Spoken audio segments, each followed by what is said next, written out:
Hi, I am Arun Singh study zone YouTube channel पर आप सभी का स्वागत है। मैं आप सभी का अभिनंदन करता हूं और जुड़े रहने के लिए तहे दिल से धन्यवाद है आप सभी को मेरी तरफ से। लेकिन मैं एक उम्मीद करता हूं आप सभी से, मेरे प्यारे बच्चों, जब आप मेरी वीडियो को देखें तो ज़्यादा से ज़्यादा लाइक करें, ज़्यादा से ज़्यादा शेयर करें और ये आप सभी का चैनल है और इस चैनल को ज़्यादा से ज़्यादा सब्सक्राइब करें। और मैं ज़्यादा न बात करते हुए सीधे हम क्लास पर आते हैं। आज की क्लास एग्जाम की दृष्टि से बहुत ही इम्पोर्टेंट है और आज के टॉपिक का नाम है हमारा गुणनखंडों की संख्या निकालना। इंग्लिश में कहेंगे इसको नंबर ऑफ फैक्टर्स। चलिए आइए, नंबर ऑफ फैक्टर्स। ये टॉपिक समझने से पहले आपको कुछ चीजें जाननी होंगी। सबसे पहले गुणनखंडों की संख्या क्या होती है, नंबर ऑफ फैक्टर्स क्या होते हैं, एक एग्जाम्पल की दृष्टि से मैं आपको समझाने की कोशिश करूंगा। जैसे 8 है, 8 किस किस संख्याएं से कटता है? 8 कटता है 1 से। 1 से तो प्रत्येक संख्या कटती है। 2 से कटता है, 4 से कटता है और 8 से कटता है। 8 टोटल कितनी संख्याओं से कटा? 1 से कटा, 2 से विभाजित हुआ, 4 से विभाजित हुआ, 8 से विभाजित हुआ।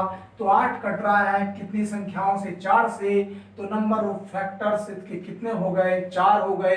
गुणनखंडों की संख्या इसमें कितनी हो गई? 4 हो गई। एक दूसरा एग्जाम्पल हम समझते हैं। जैसे 6 विभाजित होता है 1 से, 2 से, 3 से और 6 से। तो 6 टोटल कितनी संख्याओं से विभाजित हो रहा है? 6 हो रहा है। 4 संख्याओं से विभाजित, 1 से कट रहा है, 2 से कट रहा है, 3 से और 6 से।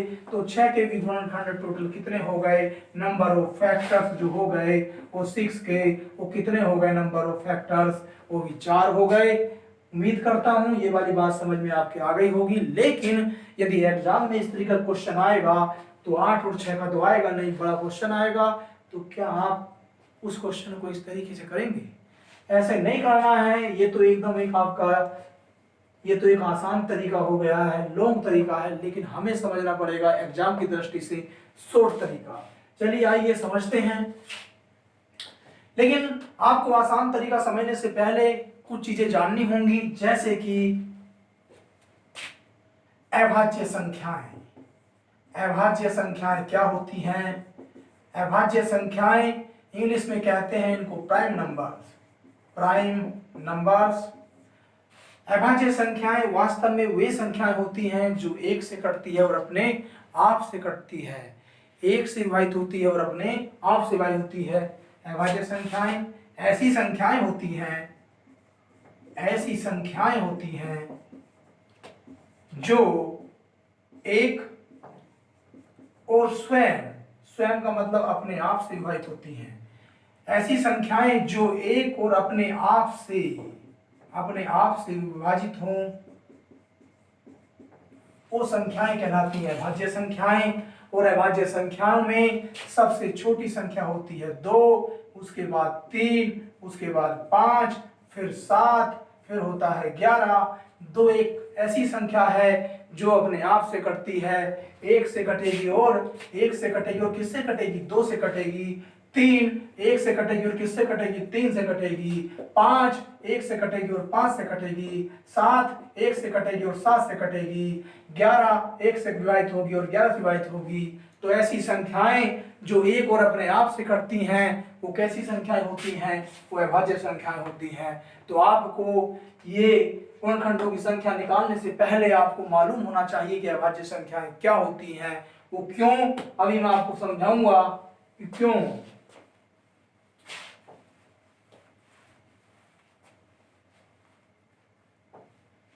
जैसे हमारा एग्जाम्पल था 8 आपका कट रहा था 1 से, 2 से, 4 से और 8 से।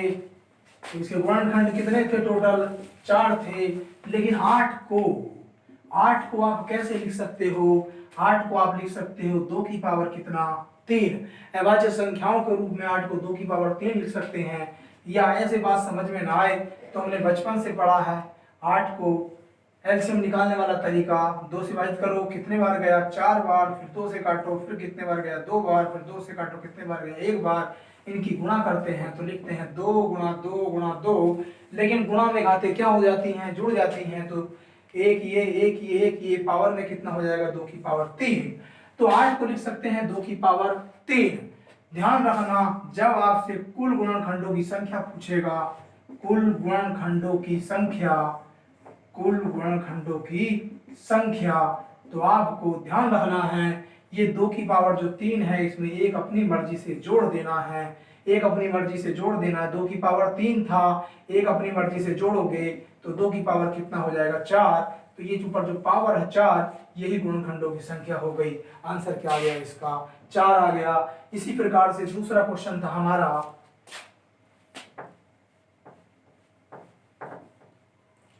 दूसरा क्वेश्चन था हमारा एग्जाम्पल 6 वाले को समझना है।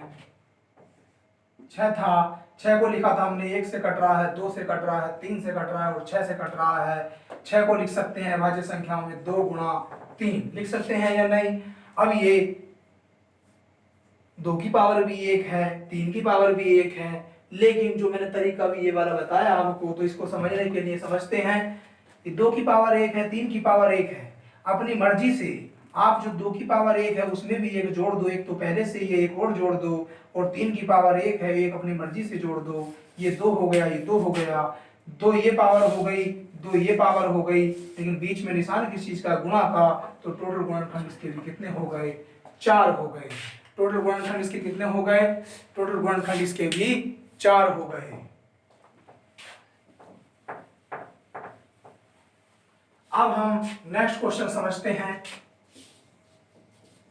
36 में कुल गुणनखंडों की संख्या कितनी होगी, में कुल गुणनखंडों की संख्या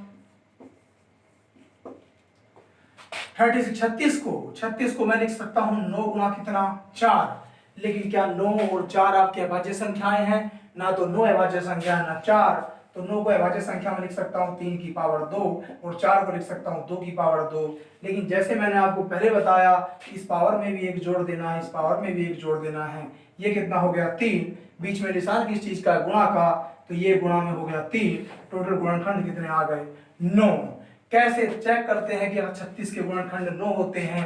36 आपका 1 से कटता है, 2 से कटता है, 3 से कटता है, 4 से कटता है, 6 से कटता है, 9 से कटता है, 12 से कटता है, 18 से कटता है, और किससे कटता है 36 से कटता है।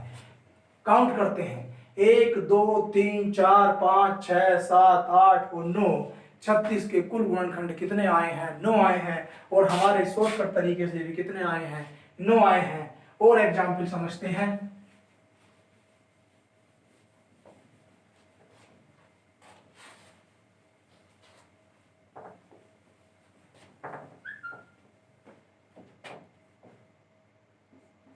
एक 144 में कुल गुणनखंडों की संख्या कितनी होगी।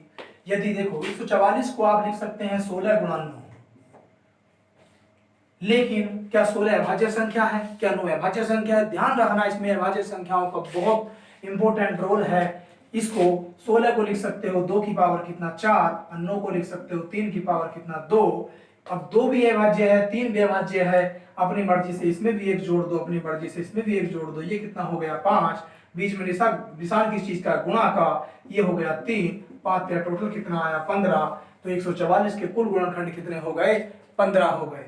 यदि मान लो आपको ऐसे लिखने में समस्या आ रही है, तो आप इस तरीके से तो कर सकते हैं। 144 को गुणनखंड कर लो, 2 से काटा, कट गया 7 बार, काटा 2 बार कट गया, फिर 2 से काटा 36 बार गया, फिर 2 से काटा 18 बार गया, 2 से काटा 9 बार गया, 3 से काटा 3 बार गया, 3 से काटा 1 बार गया।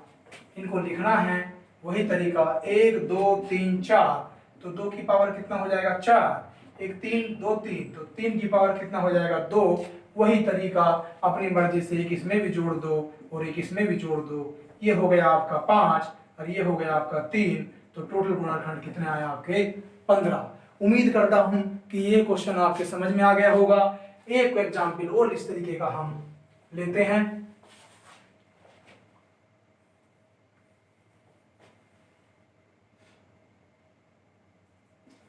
225 225 में कुल गुणनखंडों की संख्या, नंबर ऑफ फैक्टर 225 में कुल गुणनखंडों की संख्या कितनी होगी, ये पूछा गया है। 225 दो तरीके इसको लिखने के। पहला तरीका इसको लिख सकते हैं 25 गुणा 9, 25 गुणा 9 होता है 225। दूसरा तरीका 15 गुणा 15, 15 का वर्ग भी होता है 225। यदि आपने 25 गुणा 9 लिखा तो 25 को 5 का स्क्वायर और 9 को 3 का स्क्वायर। अब देखो ये 5 अभाज्य संख्या है, 3 भी अभाज्य संख्या है, अभाज्य संख्या में टूट गया। पहले 25 गुणा 9 लिखा था, ना तो 25 अभाज्य संख्या थी ना 9 अभाज्य संख्या थी, लेकिन यहाँ पर 5 भी अभाज्य संख्या है और 3 भी अभाज्य संख्या है। पावर में 2 है, यहाँ भी पावर में 2 है, अपनी मर्जी से एक इसमें जोड़ दो, अपनी मर्जी से एक इसमें जोड़ दो। ये 3 हो गया, बीच में निशान गुणा का है, और 3 ये हो गया। टोटल कितना आया आपका, टोटल गुणनखंड नंबर ऑफ फैक्टर्स कितने हो गए, 9 हो गए। या आपने इस तरीके से लिखा तो 15 गुणा 15 लिखा, लेकिन पहला वाला 15 ना अभाज्य संख्या ना दूसरा वाला, तो इसको तोड़ सकते हैं 5 गुणा 3। अब ये 5 भी अभाज्य है और ये 3 भी अभाज्य है, और दूसरे वाले 15 को तोड़ सकते हैं 5 गुणा 3। पहला 5 ये, दूसरा 5 ये, गुणा में घाते जुड़ जाती हैं, आप सभी जानते हैं बच्चों। तो 5 की पावर हो जाएगा 2, और बेटा एक 3 ये, दूसरा 3 ये, 3 की पावर हो जाएगा 2। तो सेम तरीका ऐसे ही यहाँ 25 गुणा 9 को 5 की 2 और 3 की 2 लिखा था, तो इस तरीके से ये भी लिखा गया। अब इसमें भी एक जोड़ दो पावर में, और इसमें भी एक पावर में जोड़ दो, तो ये हो गया 3, ये हो गया 3, 3 गुणा 3 कितना आंसर आया, कुल गुणनखंड इससे भी कितने आए आपके। उम्मीद करता हूं आपके ये क्वेश्चन समझ में आ गया होगा। हम नेक्स्ट क्वेश्चन की ओर बढ़ते हैं, जिससे आपका ये कॉन्सेप्ट क्लियर हो जाए।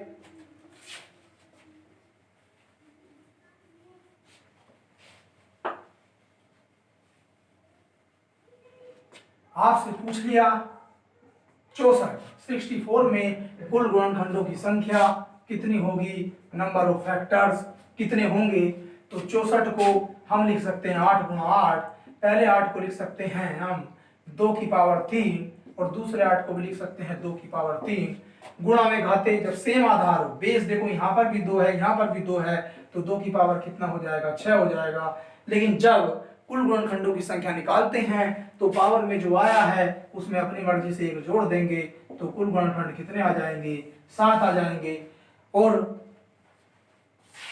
मैं आपको ये बताना चाहूंगा कि एक क्यों जोड़ते हैं। एक इसलिए जोड़ते हैं क्योंकि प्रत्येक संख्या, कोई भी संख्या जो प्रकृति में है, जो उपलब्ध है, वो हमेशा किससे कटेगी, 1 से हमेशा विभाजित होती है।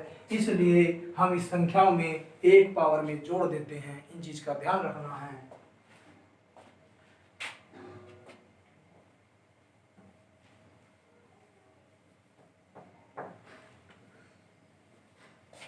एक एग्जाम्पल और लेते हैं। 91 में कुल गुणनखंडों की संख्या कितनी होगी।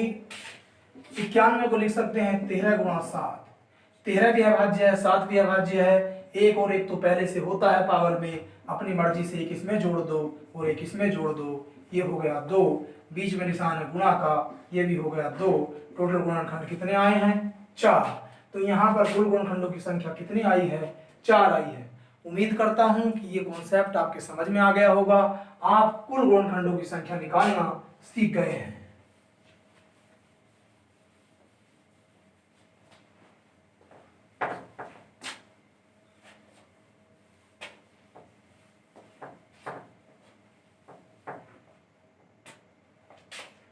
अब मैंने एग्जाम्पल आपका लिखा था 36 में कुल गुणनखंड कितने हैं, समझना जरा बात को। 36 को लिख सकते हैं 9 गुणा 4। 9 को लिखा 3 की 2 और 4 को लिखा 2 की 2। एक पावर में यहाँ जोड़ दिया, एक पावर में यहाँ जोड़ दिया, ये हो गया 3, ये हो गया 3। 3 गुणा 3, कुल गुणनखंड कितने आए हैं, 9 आए हैं। लेकिन 36 किस किस से कटता है, 1 से कटता है, 2 से, 3 से, 4 से, 6 से, 9 से, 12 से, 18 से, और किस से, 36 से। 1 2 3 4 5 6 7 8 9, कुल कटता है 9 संख्याओं से, तो कुल गुणनखंड तो 9 है। लेकिन क्वेश्चन दूसरे तरीके से पूछ सकता है कि कुल गुणनखंड पूछेगा तो जवाब है 9, लेकिन इसमें क्वेश्चन किस तरीके, कितने टाइप के बनते हैं वो समझना। एक तो बनता है कुल गुणनखंडों की संख्या निकालना, दूसरा क्वेश्चन बनता है विषम गुणनखंडों की संख्या निकालना।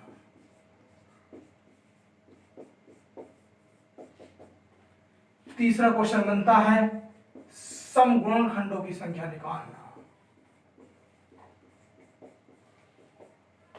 चौथा क्वेश्चन बनता है गुणनखंडों का योगफल निकालना।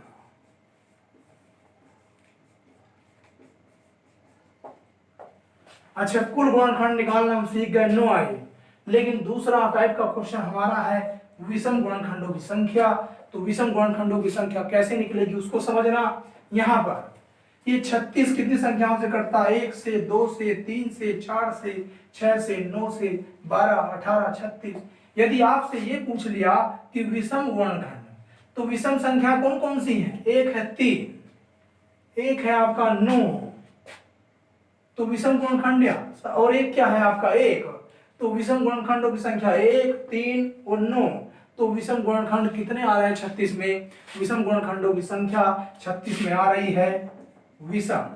विषम का मतलब हो गया ओड। विषम गुणनखंडों की संख्या 36 में आई है 3। लेकिन क्या इस तरीके से लिखकर निकालेंगे? तो इसको आसान तरीका समझना है इसका। 36 को हमने लिखा था 9 गुणा 4, 9 को लिखा 3 की 2, 4 को लिखा 2 की पावर 2। ये बताओ, आपने 36 को लिखा 9 गुणा 4, 9 को लिखा है 3 की पावर 2 और 4 को लिखा है 2 की पावर 2। यहाँ पर जो आधार में है, जो बेस में है, विषम संख्या कौन सी वाली है? विषम 3 है या 2 है? विषम संख्याएं वो होती हैं जो 2 से विभाजित नहीं होती, और सम संख्याएं वो होती हैं जो 2 से विभाजित हो जाती हैं। तो यहाँ पर विषम संख्या कौन सी है आपकी? विषम संख्या यहाँ पर है 3। यदि आपसे विषम गुणनखंडों की संख्या पूछेगा, ध्यान रखना है, अब जो क्वेश्चन चल रहे हैं वो विषम गुणनखंडों की संख्या वाले चल रहे हैं, ओड फैक्टर्स चल रहे हैं। यदि आपसे विषम गुणनखंडों की संख्या वाला क्वेश्चन पूछा तो इसमें विषम संख्या 3 है या 2 है? विषम संख्या 3 है। पावर में कितना है? 2, तो उसमें अपनी मर्जी से 1 जोड़ दो, तो आंसर कितना हो गया? 3 हो गया। विषम गुणनखंड कितने हो गए? 3 हो गए। अच्छा, नेक्स्ट क्वेश्चन समझते हैं एक दो और इस टाइप का, विषम गुणनखंडों की संख्या निकालने का। जैसे मान लो आपसे पूछा 144 में विषम गुणनखंडों की संख्या, 144 में विषम गुणनखंडों की संख्या आपसे पूछ लिया, तो 144 को मैंने लिखा था 16 गुना कितना? 9। 16 को लिखा 2 की पावर 4, 9 को लिखा 3 की पावर 2। इन दोनों में विषम संख्या कौन सी है? 2 है या 3 है? 3 है, तो उसकी पावर में 1 जोड़ दो, तो इसमें विषम गुणनखंड कितने हो गए? 3 हो गए। विषम गुणनखंडों की संख्या कितनी आई है 144 में? 3 आई है। एक दो एग्जाम्पल और लेते हैं जिससे आपका कॉन्सेप्ट क्लियर हो जाए।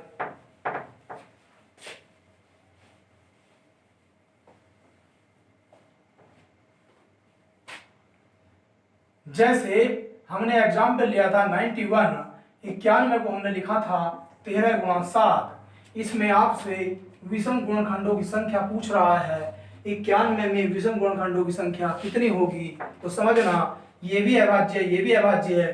क्या दोनों विषम है या कोई सी सम है?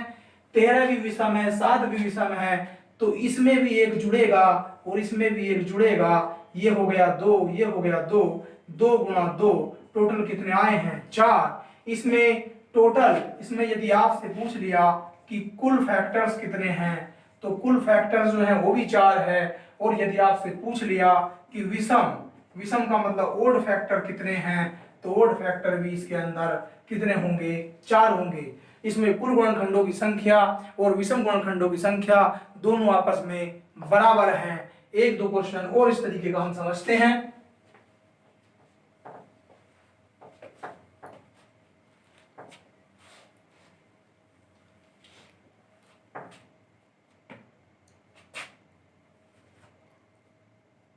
बहत्तर 72 में ओड फैक्टर्स मतलब विषम गुणनखंडों की संख्या कितनी होगी, यह आपसे पूछा गया है। 72 को आप क्या लिख सकते हैं? 72 को आप लिख सकते हैं 9 गुणा 8, लेकिन 9 और 8 अभाज्य संख्या नहीं है, तो 9 को लिख सकते हैं 3 की पावर 2 और 8 को लिख सकते हैं 2 की पावर 3। यदि आपसे विषम गुणनखंड पूछे हैं तो 3 और 2 में कौन सी विषम संख्या है? 3 है। उसकी पावर में जो संख्या 2 है उसमें एक जोड़ दो और आंसर कितना हो गया आपका 3 हो गया। तो 72 में विषम गुणनखंडों की संख्या आपकी कितनी आई है? 3 आई है। उम्मीद करता हूं ये कॉन्सेप्ट आपके समझ में आ गया होगा। एक क्वेश्चन की ओर और बढ़ते हैं हम। मैंने एक एग्जाम्पल कुल गुणनखंडों की संख्या निकालने में बताया था 225 वाला। तो 225 में यदि आपसे विषम गुणनखंडों की संख्या पूछ ली तो 225 को आपने लिखा था 25 गुणा 9, 25 को लिखा था 5 की 2, 9 को लिखा था 3 की 2, 5 और 3, इसमें 5 भी विषम है 3 भी विषम है, तो एक इसमें जोड़ दो और एक इसमें जोड़ दो, ये हो गया 3, बीच में निशान गुणा का है, ये हो गया 3, तो 3 गुणा 3 कितने आए हैं? 9। यदि 225 में आपसे पूछ लिया कि विषम गुणनखंडों की संख्या कितनी है तो आंसर है 9। और 225 में यदि आपसे पूछ लिया कि कुल गुणनखंड कितने हैं तो कुल गुणनखंड भी कितने होंगे? 9 होंगे। विषम भी 9 होंगे और कुल भी 9 होंगे, ये ध्यान रखना है। इसके बाद में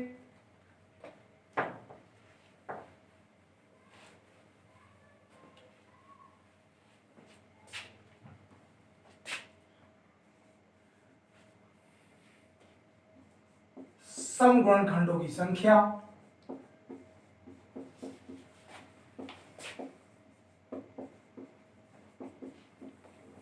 ये कैसे निकालते हैं? एग्जाम्पल हमने लिया 36 हमारा कटा था 1 से, 2 से, 3 से, 4 से, 6 से, 9 से, 12 से, 18 से और 36 से। इसमें कुल गुणनखंड कितने थे? यदि आपसे इसमें कुल पूछ लिए तो कुल कितने थे? इसमें 9। और विषम 1 2 3 4 5 6 7 8 9, कुल कितने हैं आपके? कुल इसमें 9 हैं और कुल आपके इसमें 9 है। और विषम संख्या 1 है, 3 है, 9 है। क्या और इसके अलावा कोई संख्या विषम है? 1 3 9, तो इसमें विषम कितने हैं? 3 हैं। और इसमें निकालने पड़ जाए यदि सम, तो सम कितने हैं? सम 2 है, 4 है, 6 है, 12 है, 18 है और 36 है। तो सम गुणनखंड है 1 2 3 4 5 और 6। तो सम गुणनखंड इसके अंदर है आपके 6। 36 में कुल गुणनखंड है आपके 9, विषम है आपके 3, सम है आपके 6। आपको मैंने बता दिया कि कुल गुणनखंड कैसे निकालते हैं, विषम कैसे निकालते हैं, लेकिन जैसे कुल निकालते हैं, जैसे विषम निकालते हैं, क्या इसी तरीके से सम निकालते हैं, ये आपको देखना पड़ेगा। अब 36 को हमने लिखा था 9 गुणा 4, 9 को लिखा था 3 की 2 और 4 को लिखा 2 की 2। यदि आपसे कुल पूछे, यदि आपसे कुल गुणनखंडों की संख्या पूछे तो 3 की पावर 2 था उसमें भी एक जोड़ दिया और 2 की पावर 2 था उसमें भी एक जोड़ दिया, ये हो गया 3, ये हो गया 3, बीच में निशान गुणा का। कुल कितने आए हैं? 9। टोटल जो आए हैं, टोटल आए हैं 9। और मैंने आपको बताया था विषम का मतलब ओड निकालना। जैसे आपने 36 को लिखा 9 गुणा 4, 9 गुणा 4 लिखा था, 9 को लिखा था 3 की 2 और 4 को लिखा था 2 की 2। आपने 3 की 2 और 2 की 2 लिखा, इन दोनों विषम संख्या कौन सी है? 3। तो जो 3 है उसकी पावर में 2 है, एक जोड़ दो, तो विषम कितने हो गए? 3 हो गए। टोटल 9 है। यदि हमने जिस तरीके से विषम निकाले हैं, यदि इस तरीके से हमें सम निकालने पड़ जाए, समझना, सम 4 को लिखा 2 की पावर 2, यदि हम इसमें एक जोड़ दें तो सम कितने आ रहे हैं? 3 आ रहे हैं। लेकिन समझना, ये 3 आंसर सही नहीं है, ये 3 आंसर गलत है, क्योंकि गुणनखंड तो 2 ही प्रकार के होते हैं, एक सम और एक विषम। और सम और विषम मिलकर क्या बन जाते हैं? कुल। सम और विषम और दोनों मिलकर बन जाएंगे कुल। तो इधर समझना, टोटल गुणनखंड है 9, विषम आ रहे हैं 3, सम आ रहे हैं 3, विषम और सम मिलकर कितने बैठ रहे हैं? 6, लेकिन बैठने कितने चाहिए? 9। इसलिए सम गुणनखंडों की संख्या ऐसे नहीं निकालते जिस तरीके से विषम गुणनखंडों की संख्या निकाली है। तो विषम गुणनखंडों की संख्या निकालने के लिए आप समझना पड़ेगा, आपको एक फॉर्मूले का ध्यान रखना है। सम इवन जो फैक्टर आप निकालते हो वो निकलते हैं टोटल माइनस के विषम गुणनखंडों की संख्या। इवन जो निकलेंगे, सम फैक्टर जो निकलेंगे, सम गुणनखंडों की संख्या निकलेगी। कुल, ये कुल है, टोटल है, कुल गुणनखंडों की संख्या माइनस के विषम। अब यहाँ 36 में कुल आपके आए हैं 9 और विषम आपके आए हैं 3, तो सम आपके कितने आ गए? 6। तो आपके सम गुणनखंडों की संख्या इसमें कितनी होगी? 6 होगी। एक दो एग्जाम्पल और हम इस तरीके से समझ लेते हैं। इसको मैं साफ कर रहा हूं। उम्मीद करता हूं कि ये क्वेश्चन आपके समझ में आ गया होगा कि सम गुणनखंडों की संख्या कैसे निकालते हैं।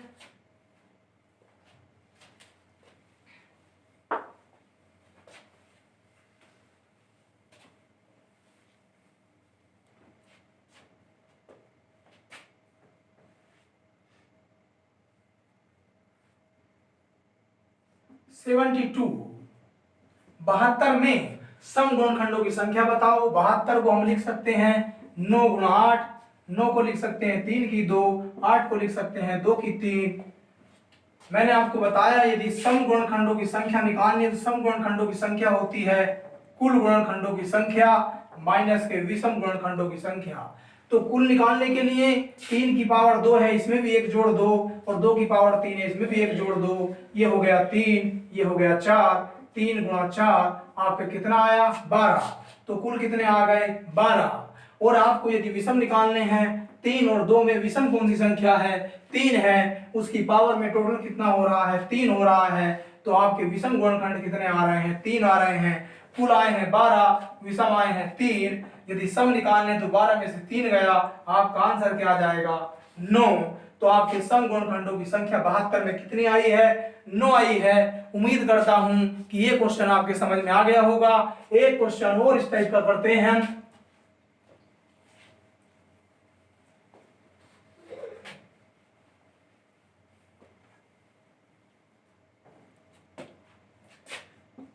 एक 144 में सम गुणनखंडों की संख्या यदि आपसे पूछ ली तो 144 को हमने लिखा था 16 गुणा 9, 16 को लिखा था 2 की पावर 4, 9 को लिखा था 3 की पावर 2।